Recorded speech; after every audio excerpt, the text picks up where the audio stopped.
if you're somebody that wants personality in NASCAR, look no further. Kurt Busch is the 2004 Cup Series champion. He has 34 Cup wins, including a Daytona 500 win and a Coke 600 win. Now, Kurt, like Harry Gant, is one of my personal favorite drivers, and Dad and Kurt have a lot of history together. So, Dad, what is your earliest memory of Kurt? What was your impression of him as a young man, a young driver? Because he got hooked up with Roush very young. Yeah, he was really young, and I didn't see him coming. I didn't know about Kurt Busch until I started hearing, around our guys that, this probably around Steve Meal, that this young guy was, that Jack was hiring him to run a truck, which was cool and everything. I didn't pay that much attention until he started driving that truck, and of course he was fast and was able to, right out of the gate, he was able to make big speed, and sort of add to a team's performance, bring them up, step their performance up. So I started taking notice, right away while he was in that truck. So Kurt has always shown you a lot of respect, even when he was a young driver with a little bit of a temper. Little bit. Yeah. Yeah. So what do you think made the difference in y'all's relationship? I'm not really sure, but I think because I gave him respect first. I mean, I I respected his talent, and I had always been a fan of the young guys coming up. All through my career, even in ASA when I was a young guy, I was always championing, the kids that were coming up, or the younger guys.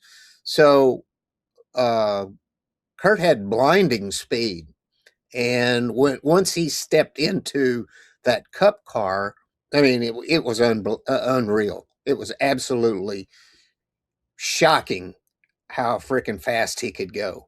And I respected that. And, I didn't pick on his weaknesses or shortcomings. I gave him respect for the massive talent that he had. Yeah. And he just always treated me with the greatest respect, and he made it easy. I'll say that. He made it easy for me to respect him. So let's talk about y'all's 2001 season, because both you and Kurt struggled in 2001 at Roush. And so you guys decide to switch teams in 2002. And then in 2002, both of you guys had phenomenal seasons. I mean, you contended for the championship, and Kurt won his first 4 Cup races ever. Talk about that. What was that like? And also, did your team get some of Kurt's cars, and did Kurt get some of your cars? Because I know your Coke 600 win car was formerly one of Kurt's cars. Yeah, so 2001 was a tough season. We just couldn't find it, and we needed to change something, shake things up. And honestly, Kurt was just getting his arms around, like, he was so fast. It was astonishing. But he was still getting his arms around driving Cup cars. So these races are awful long. And Kurt, wanted to win really bad, and was, I'm not going to pick on Kurt, but I'm going to tell the truth. He had one hell of a temper. And so I saw a clip from the 2001 Daytona 500, and he got into the side of Dale Earnhardt, Senior, and Dale stuck his hand out the window and flipped him off. Yeah, Kurt did not care. He did not. He did not care. No, he was fast. He was there. He was going after it, and he was going to make this series his. And I applaud that. That's what NASCAR needs. It needs guys like him. So anyway, back to 01, I'm looking at it saying, gosh, dog, I wish my cars were that fast, because I could finish the deal off. And Kurt needed something as well. So Jack and I sort of made the executive call to swap teams. Jimmy and I had worked together and won. I think 2/3 of my Cup wins came, under Jimmy Finnick.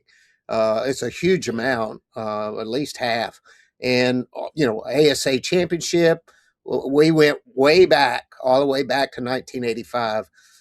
But things weren't working. And sometimes you got to make a change.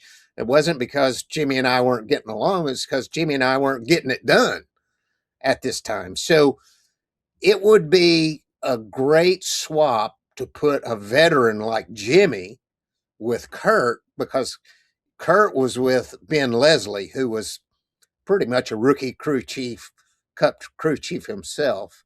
And most of Kurt's team was rookie guys as well. That's kind of what you got with Roush when you were new. You got upstart, rookie, non-proven guys. Well, these guys proved themselves to me because their cars were rockets. Well, Kurt was a big part of that, but still, it was something I was interested in being a part of. A young group who had not won before, but was making big speed. So my team, they changed the colors of the cars. I got Kurt's cars. Kurt got my cars, got Jimmy and my guys, and I got all those young guys over at the 97. They just repainted the cars. So, yeah, that's how that went. So do you recall at all the differences in how you liked your car setup compared to how Kurt liked his setup? Do you recall any differences there? I don't really know vividly. I do know that because Kurt was so good at New Hampshire, and I felt like I was so bad. I did manage to get his New Hampshire car and take it and test it at New Hampshire and race it at New Hampshire, because I needed to get better. And Kurt was so good, but I don't know. And I did run better. I didn't win the race, but I did run better when I ran his car and basically his setup tuned to myself. But there wasn't a drastic difference in what we did. Kurt just drove whatever fast as hell. And, I tuned my stuff to the way I wanted it. So that's really the contrast. Kurt drove anything and hauled in it. Now, wasn't there something about you thought that his cars got better fuel mileage than your car? Wasn't there something about that? There again, I've been there for nearly 15 years. Kurt always got, at least a half a mile to gallon, around a half a mile to gallon better fuel mileage. I historically, ran out of gas historically all the time, or had to stop under the green when everybody else didn't. It was just, my fuel mileage was horrendous. And I swore it was the carburetor. And Jack swore I was in the gas. And I said, Kurt Busch is in the gas? What are you talking about? Look how fast he's going. And it took me a long time bitching, but I wanted his carburetor. And finally, I'm the guy that's been there since day one. Yeah. I pretty much, I felt like I should get anything I asked for, even if it was at the expense of another team there. Well, that's not how Jack worked. But I eventually, after maybe a year, it seemed like, of complaining and wanting Kurt's carburetor, I got Kurt's carburetor, and it only maybe pick me up a tenth or two. It was a gain, but it was not. I still didn't get Kurt's fuel mileage. So, hindsight, there was some differences. We didn't have telemetry. Somehow or another, he made speed and wasn't trying to save gas, but didn't burn as much gas as I did. Well, cool. Well, that's all the questions that I had for Dad. So, well, I would just like to say, Kurt was so incredibly fast, and he was so good to me. He was a little bit of entertainment.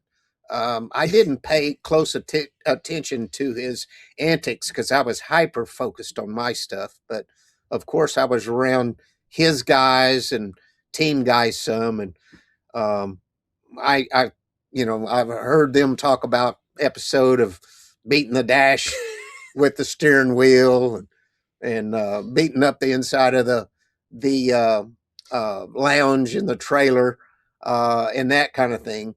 The guy just had so much fire. He wanted to win so bad, and he was so good. And it just, it took a little time. I feel like Jimmy Finning was magic for Kurt, because Kurt knew his history and saw him as a elderly figure that knew how to guide him to win races and harness his talent. And boy, they did that. And I'm proud. I'm proud that they won a championship because Jimmy never did manage to do that with me. And so I was really proud that I felt like I had a hand, in that by, suggesting, the swap and having Jimmy get that ring. It was really cool to see. It seemed like they worked really well with each other. I mean, it really was exactly what they both needed. Yeah. I think Kurt having a veteran crew chief and then, Jimmy having just a young guy that just drove the wheels off it. It was just really a good match. Yeah. And I had the blast driving with Ben Leslie and those guys too. Yeah. It was just what I needed too. We did only win the Coke 600 and $1 million that I got to share my half of my portion with all those guys. But we hauled and we were in position to win that championship. We were one broken motor short of a championship. So it worked well for me and for Kurt both. So, well, it was cool for you and Ben as well, because Ben had been, a pit crew member on your team in 1997. Yeah. So it was pretty neat too. Yeah, it was. Ben had been around and, probably been car chief on some of my cars, and Ben was awesome. Still a good friend to this day, but yeah, absolutely. Ben really believed in me, and I was able to guide him in any direction. He never resisted. He just fought every day for what it was that I wanted and what I needed. Yeah, he told me, he sent me a couple messages and told me that you could be quite entertaining on the radio sometimes. Yeah. So, yeah. Yeah, I loved it. I loved hearing those stories. Yeah, there were some, yeah. I got frustrated a lot. By 2002, I was extremely frustrated by not winning a championship. And being so close so many times. It was, and I knew my time was running out. I was 43 in 2002. I knew my time was running out to do it. So I got frustrated pretty easily. Well, Ben loved it. He kind of compared you to Niki Lauda, and from the movie Rush, all his lines and stuff. He was like, your dad was just like that. I tell you what I loved about Ben. I loved his way of encouraging me to, I'd be hauling, doing good. And he'd come on the radio and say, concentrate. Oh my God. I loved it. Yeah. He would come on. Yeah. I'd be running hard and making some good lap times and needing to catch somebody in front, and he'd just come on, concentrate.